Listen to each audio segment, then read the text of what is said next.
I thought I was doomed. But a miraculous thing happened, General. I could breathe. It must have been the helmet that was jammed onto my head. It was a strange and remarkable thing. Some might almost say beyond belief. A narrow-minded fool may indeed, General, but of course you are no Durak. But even as I sank towards the floor of that lost ocean, my journey was about to take me to darker, stranger territory than ever before. And it happened like this.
Let me see if I have this correctly.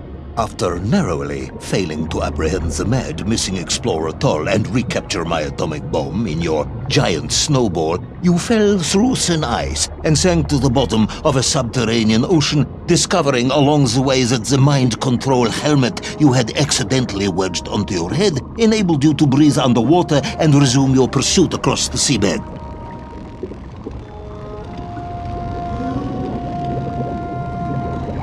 General, you seem perplexed. Perplexed? Perplexed is that the keys to my house are not where I left them. Perplexed is the fact my dog will not eat cheese like other dogs. No, Ivan Ivanovich, I am not perplexed.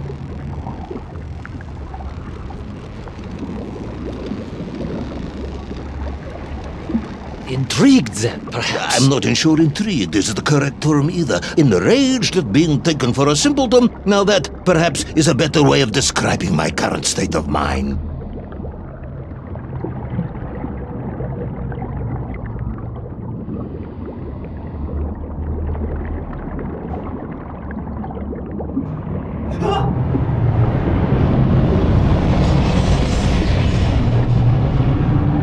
That is unfortunate, General. Once again, Comrade Privalov, I must correct you. Unfortunate is losing one's car in a snowstorm. Unfortunate is booking opera tickets on your wife's birthday and getting the date wrong. Oh, was she furious? That is not the issue! Furious. However, now that is a good word. I could speak with your wife. Would that help? I could always have a word with her if you like. I could always have you shot. Oh, you could. But I suspect she would appreciate the gesture less.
A vast monster of the sea. A giant, humongous, many-armed electrical destroyer of ships and cities! Electrical?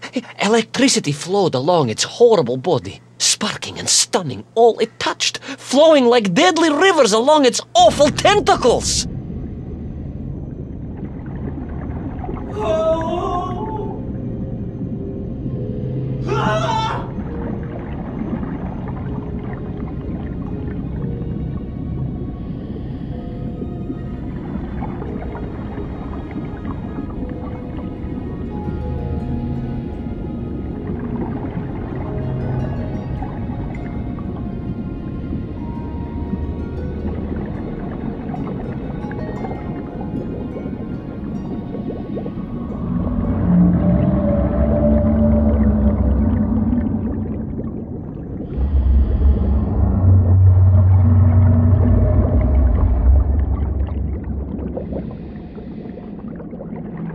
A sobering discovery. Are you suggesting that the vessel simply wandered off course and sank here? That seems unlikely even by your standards. No, General, I only wish that were true. The mighty ship showed terrible scars, signs of having been grappled and torn asunder by some huge and terrible adversary. It is indeed strange and curious. I am troubled by this discovery. Might you almost be perplexed, perhaps? Don't push your luck.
I was stationed at Sydney Ostrov some years ago. I am only too aware of how easy it is for the imagination to create monsters when one is exposed to lonely and dark places. My men required constant monitoring. Much like my cousin Pavel. He was also stationed at Ostrov? No, he required constant monitoring. He was a devil for stealing eggs.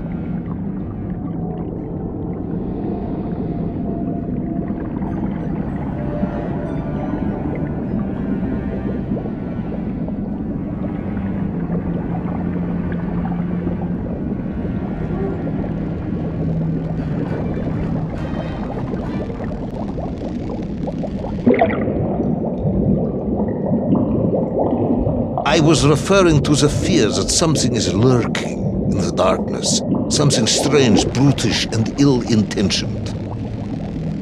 Again, that sounds much like my cousin Pavel.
Hunted. There was no doubt about it, and escape was all I could think about. Naturally. That and duty. Duty? Yes, General. After all, I had a bomb to recover from that villain Toll. How clever of you to remember that.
But first, there was the issue of escape. Escape from a dreadful, grasping creature that consumed all it could reach, dragging anything that wandered within its clutches to a miserable doom. A hoarder of useless trophies and stolen goods.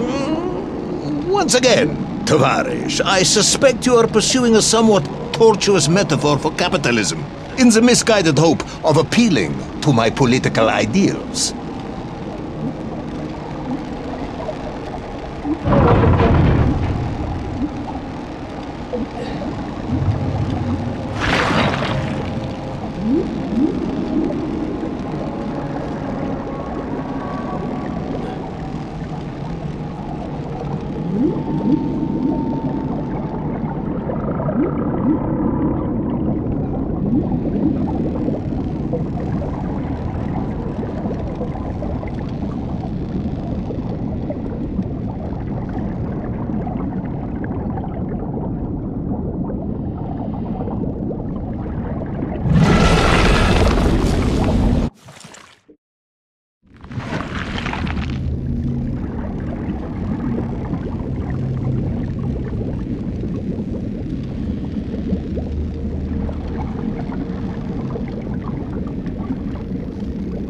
Like a mouse, General. A little mouse being toyed with by a terrible cat. A rather wet mouse.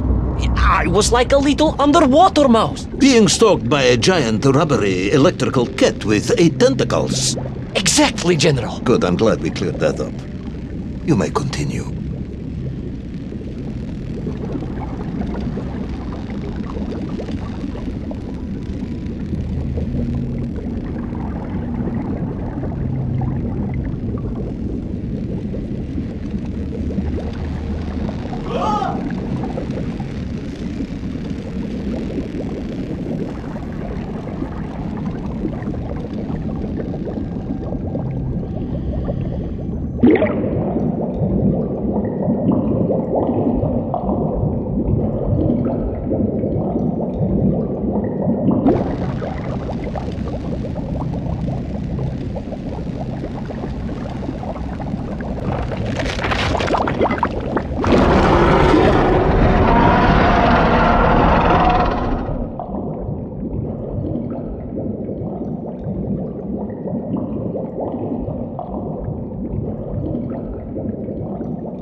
Submarines. You didn't mention submarines before. Didn't I? Why? No, Naverne, General, of course. Submarines. Millions of them. Several, at least.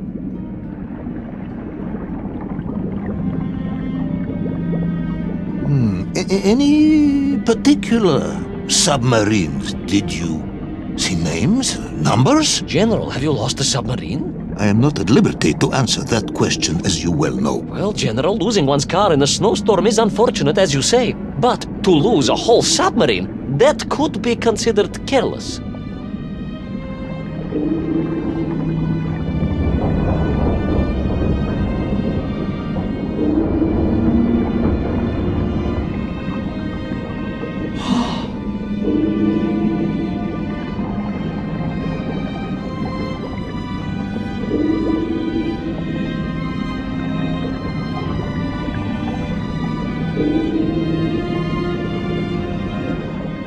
And you are certain it was M256? Well, that was painted on the hull, so I can only assume so.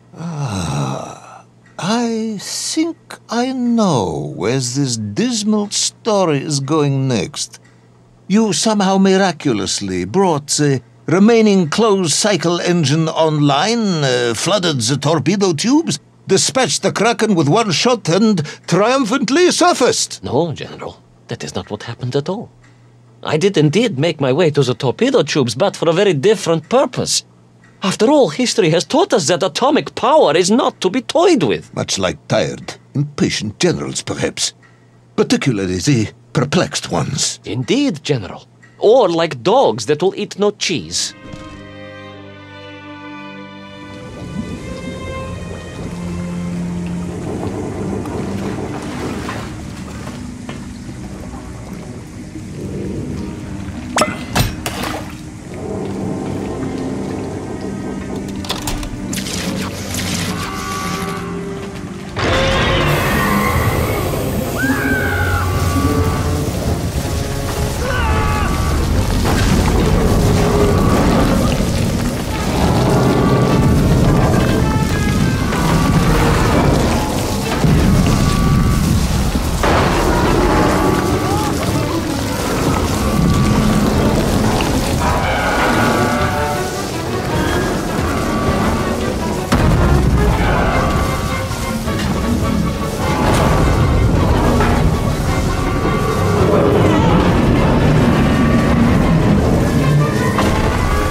Our determined yet disorientated hero end his days as socialist sushi?